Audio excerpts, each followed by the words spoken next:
নমস্কাৰ Assam competitive exam চেনেলটোলৈ আপোনালোক সকলোকে স্বাগতম জনাইছোঁ মোৰ নাম কুশল শইকীয়া আৰু এই ভিডিঅ'টোত মই আপোনালোকৰ লগত ডিছকাছ কৰিম আসাম জিঅ'গ্ৰাফিৰ কেইটামান ইম্পৰ্টেণ্ট কুৱেশ্যনৰ ওপৰত আসাম পুলিচৰ এছআই কাৰণে আমি টপিকসমূহ ইংৰাজীত ডিছকাছ কৰি আছোঁ আৰু আসাম পুলিচৰ এবিইউবিৰ কাৰণে মই অসমীয়াত সন্ধিয়া সময়ত টপিকসমূহ ডিছকাছ কৰি আছোঁ কিন্তু যিহেতু 20 ছেপ্টেম্বৰ তাৰিখে আসাম পুলিচৰ এছআইৰ এক্সাম ডেট ফিক্স হৈ গ'ল চ' যিকেইদিন আছে আমি আসাম পুলিচৰ এছআইৰ কাৰণে টপিকসমূহ ডিছকাছ কৰিম অসমীয়া হওক বা ইংৰাজী হওক গোটেই কুৱেশ্যনসমূহ আসাম পুলিচৰ এছআইৰ কাৰণে হ'ব ঠিক আছে অলপ টাফ কুৱেশ্যন দুই এটা থাকিব পাৰে এই ভিডিঅ'টো আসামৰ জিকেৰ ওপৰত বনোৱা 7 নম্বৰটো ভিডিঅ' আৰু আপুনি জিঅ'গ্ৰাফি হিচাপে যদি চাই তেতিয়াহ'লে এইটো 2 নম্বৰটো ভিডিঅ' হ'ব পাৰ্ট 2 হ'ব জিঅ'গ্ৰাফিৰ আসাম জিঅ'গ্ৰাফিৰটো পাৰ্ট 2 ঠিক আছে তাৰ লগতে আপোনালোকক জনাওঁ যে আপুনি যদি আমাৰ ছ'চিয়েল প্লেটফৰ্মবিলাকত জইন হ'ব বিচাৰে জইন হ'ব পাৰিব ফেচবুকত চাৰ্চ কৰি চাব বা টেলিগ্ৰামতো এটা চেনেল আছে তাতো আপুনি জইন হ'ব পাৰে বা কিবা ডাউট থাকিলে বা কনফিউজন থাকিলে মোক আপুনি পাৰ্চনেলিও মেছেজ দিব পাৰে ঠিক আছে ইনষ্টাগ্ৰাম আইডিটো মই ডেছক্ৰিপশ্যনতে দিয়া আছে আহক ফাৰ্ষ্ট কুৱেশ্যনটো চাওঁ question number 1 transport department of Assam was established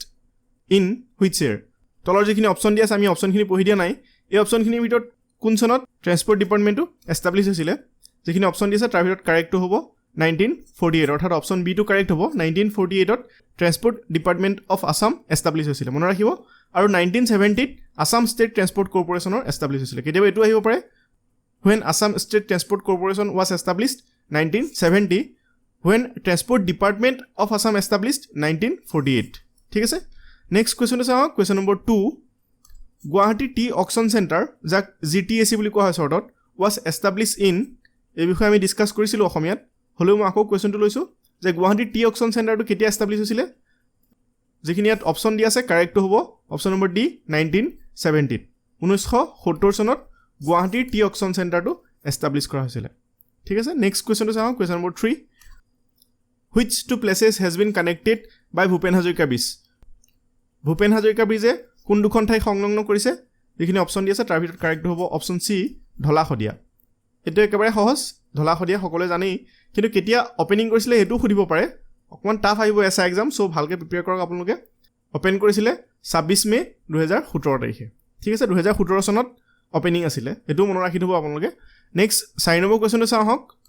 petroleum was discovered in Assam in কিমান চনত অসমত পেট্ৰলিয়াম আৱিষ্কাৰ হৈছিলে আমি জানো কোন জেগাত ডিগবৈত ইয়াৰ বিষয়ে আমি ডিছকাছ কৰিছিলোঁৱেই কিন্তু এটা ভিডিঅ'ত মই অকণমান খেলিমেলিকৈ কৈ গ'লোঁ এনচাৰটো ঠিকেই লিখা আছিলে কিন্তু মই ৰেকৰ্ডিং কৰোঁতে অকণমান খেলিমেলি হ'ল ইয়াৰ কাৰেক্ট এনচাৰটো হ'ব অপশ্যন নম্বৰ এ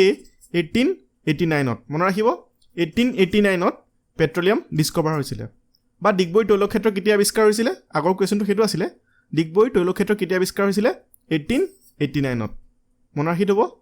আৰু 1901 চনৰ পৰা ই কাৰ্যকৰী হৈছিলে ঠিক আছে মনত ৰাখিব এইটো নেক্সট কুৱেশ্যন নম্বৰ 5টো চাওঁ আহক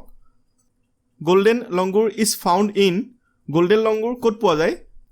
যিখিনি অপশ্যন দি আছে অকণমান মন কৰিব অপশ্যনখিনি আপোনালোকে এবাৰ পঢ়ি চাব কাৰণ কনফিউজন থাকিব পাৰে ৱেষ্টাৰ্ণ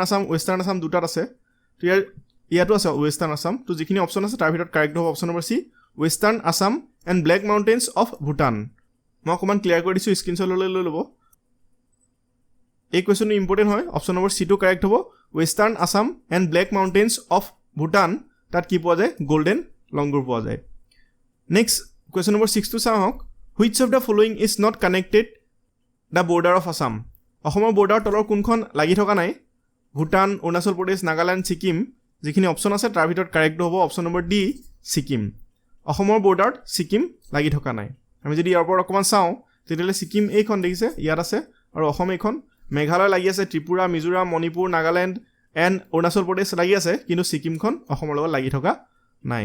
অৰ্থাৎ অসমৰ লগত ছিকিমে বাউণ্ডেৰী শ্বেয়াৰ কৰা নাই কেতিয়াবা এনেকৈও সুধিব পাৰে নেক্সট কুৱেশ্যন নম্বৰ 7টো চাওঁ আহক area wise the rank of Assam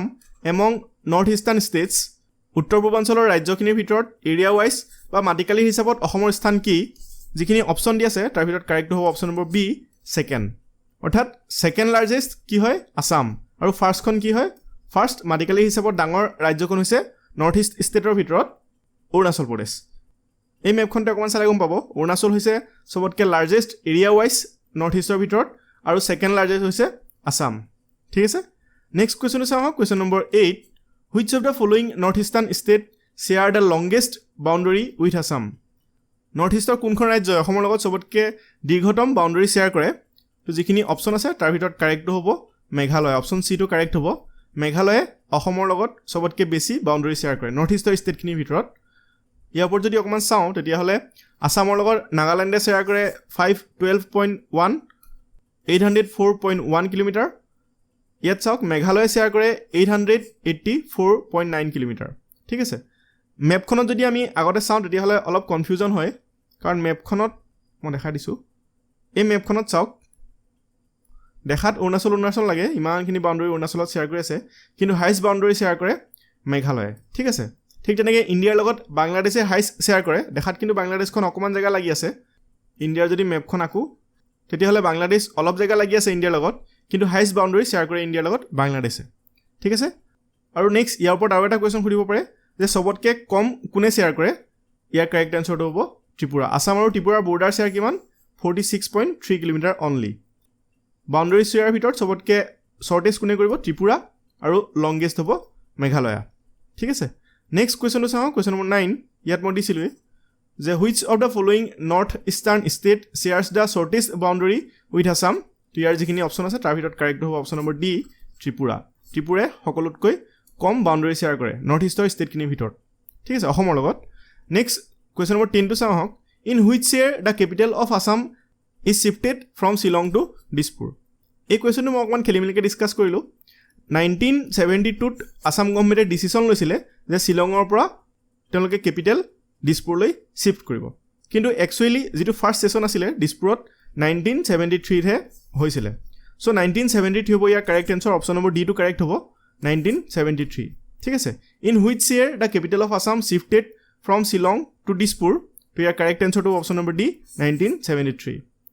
ইয়াৰ আগতে মই 1972 বুলি কৈ গৈছিলোঁ বাট 1972ত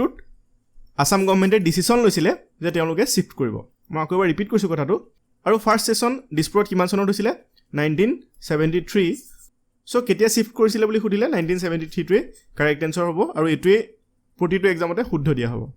ঠিক আছে নেক্সট কুৱেশ্যনটো চাওঁ question number 11 in which year Assamese was adopted as the official language of Assam কোন চনত অসমত অসমীয়া ভাষাটো অফিচিয়েল লেংগুৱেজ হিচাপে এডপ্ট কৰা হয় যিখিনি অপশ্যন আছে তাৰ ভিতৰত কাৰেক্ট হ'ব অপশ্যন নম্বৰ বি 1960 1960 চনত অসমৰ যিটো অসমীয়া ভাষা আছে প্ৰধান ভাষা অসমীয়া তাক অসমৰ অফিচিয়েল লেংগুৱেজ হিচাপে স্বীকৃতি দিয়া হৈছিল ঠিক আছে 1960ত মনত ৰাখিব নেক্সট কুৱেশ্যনটো চাওঁ question number 12 rank of Assam among the Indian states by areas বহুত ইম্পৰ্টেণ্ট কুৱেশ্যন হয় আছামৰ লগত ৰিলেটেড আছে আৰু আছাম জিঅ'গ্ৰাফি এইটো পাৰ্ট 2 মই কৈছোঁ এই জিঅ'গ্ৰাফিৰ ওপৰত বহুত বেছি ডিছকাছ কৰিবলগীয়া নাথাকে তথাপিও যি দুই এটা ডিছকাছ কৰিবলগীয়া আছে আমি ডিছকাছ কৰি গৈছোঁ যদি কিবা কনফিউজন বা ডাউট থাকে তলত কমেণ্ট কৰি জনাব বা আৰু কেনেকুৱা ধৰণৰ টপিক ডিছকাছ কৰিব লাগে তলত কমেণ্ট কৰিব সকলোকে ৰিপ্লাই দিব পৰা নাই যদি যিমান পাৰোঁ মই ৰিপ্লাই দিবলৈ চেষ্টা কৰিছোঁ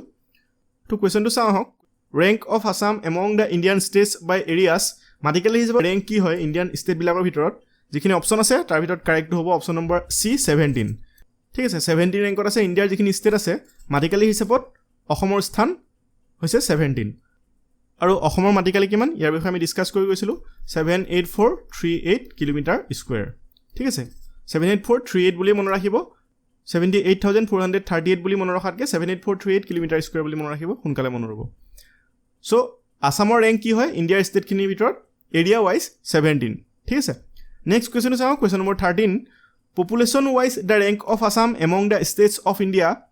ইণ্ডিয়াৰ ষ্টেটখিনিৰ ভিতৰত অসমৰ পপুলেশ্যন ৱাইজ কি ৰেংকত আছে অসমখন কি ৰেংকত আছে যিখিনি অপশ্যন আছে তাৰ ভিতৰত কাৰেক্ট হ'ব B15 ইয়াৰ ওপৰত আমি অকণমান ডিছকাছ কৰিলে কনফিউজনখিনি ক্লিয়াৰ হ'ব ইণ্ডিয়াৰ চবতকৈ লাৰ্জেষ্ট ষ্টেট কি হয় এৰিয়া ৱাইজ ৰাজস্থান হৈছে ইণ্ডিয়াৰ চবতকৈ লাৰ্জেষ্ট ষ্টেট এৰিয়া ৱাইজ আৰু উত্তৰ প্ৰদেশ হৈছে মষ্ট পপুলাছ ষ্টেট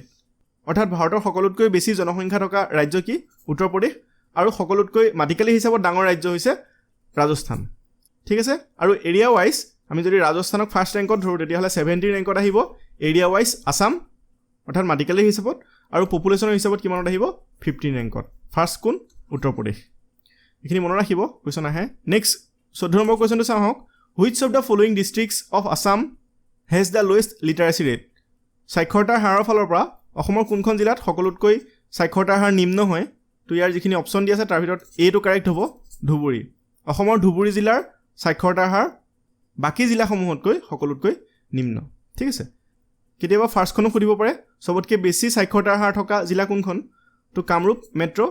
বা কামৰূপ মেট্ৰপলিটান বুলি ক'ব পাৰে অৰ্থাৎ কামৰূপ মহানগৰ জিলা হৈছে সকলোতকৈ হাইষ্ট সাক্ষৰতাৰ ফালৰ পৰা আৰু ধুবুৰী হৈছে সকলোতকৈ কম সাক্ষৰতাৰ ফালৰ পৰা জিলাসমূহৰ ভিতৰত ঠিক আছে নেক্সট লাষ্ট কোৱেশ্চনটো চাওঁ question number 15 the major reserves of limestone are in ডেছ এণ্ড ডেছ ডিষ্ট্ৰিক্ট যিখিনি অপশ্যন আছে লাইমষ্টোন মানে হৈছে চূণশিল তলৰ কোনকেইখন জিলাত সকলোতকৈ বেছি চূণশিল পোৱা যায় যিখিনি অপশ্যন আছে তাৰ ভিতৰত কাৰেক্টটো হ'ব Dima Hasao and Karbi Anglong option B টো কাৰেক্ট হ'ব ডিমা হাছাও এণ্ড কাৰ্বি আংলঙত সবতকৈ বেছি চূণশিল পোৱা যায় ঠিক আছে আজি আমি আসাম জিঅ'গ্ৰাফিৰ ওপৰত 15টা কোৱেশ্চন ডিসকাস কৰিলো মই এই সিৰিজটো কন্টিনিউ কৰিম আৰু যিমান পাৰো মই ভিডিও দিবলৈ চেষ্টা কৰিম আসাম পুলিচৰ এসআই কাৰণে কাৰণ ইম্পৰ্টেন্ট চাই কোৱেশ্চনসমূহ ডিসকাস কৰিবলগীয়া হৈছে ইয়াৰ পিছত 2-3টা সিৰিজত মই ইণ্ডিয়ান জিঅ'গ্ৰাফিৰ ওপৰত ডিসকাস কৰিম আৰু যদি সম্ভৱ হয় যদি নেটৱৰ্ক ঠিকে থাকে তেতিয়াহ'লে মই মুক টেষ্ট আপোনালোকক কৰাবলৈ ট্ৰাই কৰিম